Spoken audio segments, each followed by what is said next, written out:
بہت سال پہلے کی بات ہے، ایک گاؤں میں ایک لڑکی تھی۔ دوسرے بچوں کی طرح اس کو بھی کھیل کود میں بہت مزہ آتا تھا، اور بچے تو کسی کی سنتے ہی نہیں ہیں۔ تیز بارش ہو یا تیز دھوپ، بچوں کو تو بس کھیلنے سے ہی مطلب ہوتا ہے۔ سخت گرمیوں کا موسم تھا اور دوپہر کا وقت تھا۔ نور اپنی کزن شہانہ کے ساتھ اس جگہ گئی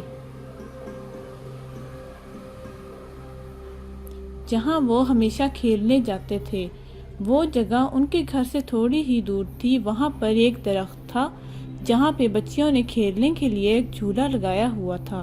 ویسے تو اس درخت کے پاس ہمیشہ لڑکیاں ہی موجود ہوتی تھی، پر آج جیسے ہی نور اور اس کی کزن وہاں گئے تو وہاں پر کوئی بھی نہیں تھا۔ تو انہوں نے کہا کہ چلو اچھا ہے، آج ہم خود ہی مزہ کریں گے، اور نور جلدی سے جا کر جھولے پہ بیٹھ گئی۔ اور اس بات پہ شہانہ کو بہت غصہ آیا۔ شہانہ نے نور سے کہا پہلے مجھے بیٹھنے دو، پر نور نے اسے نہیں بیٹھنے دیا اور شہانہ غصے میں چلی گئی۔ نور کو یہ احساس ہی نہیں ہوا کہ نور وہاں پر اب اکیلی رہ گئی تھی۔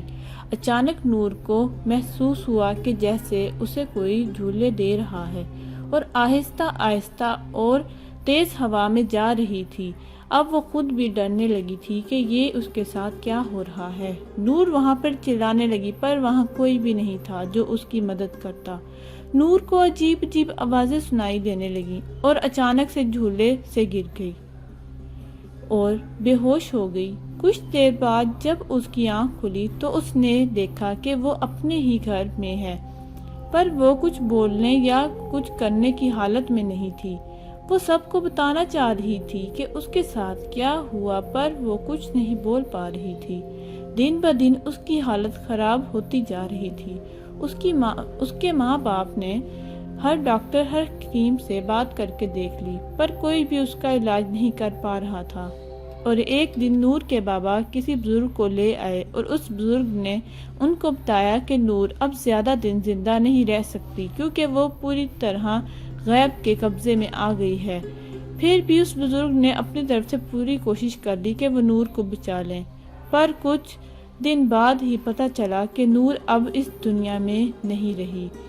سننے میں کچھ یوں آیا کہ مرنے سے کچھ دیر بعد پہلے نور بالکل صحیح ہو گئی تھی، اور اس نے اپنی ماں کو سب کچھ بتایا جو کچھ بھی اس کے ساتھ ہوا تھا۔ اور آخر بات اس نے بتائی یہ تھی کہ کوئی اس کے کان میں روز کہتا تھا موت کا کوئی علاج نہیں۔ Thank you for complete watching. Please subscribe.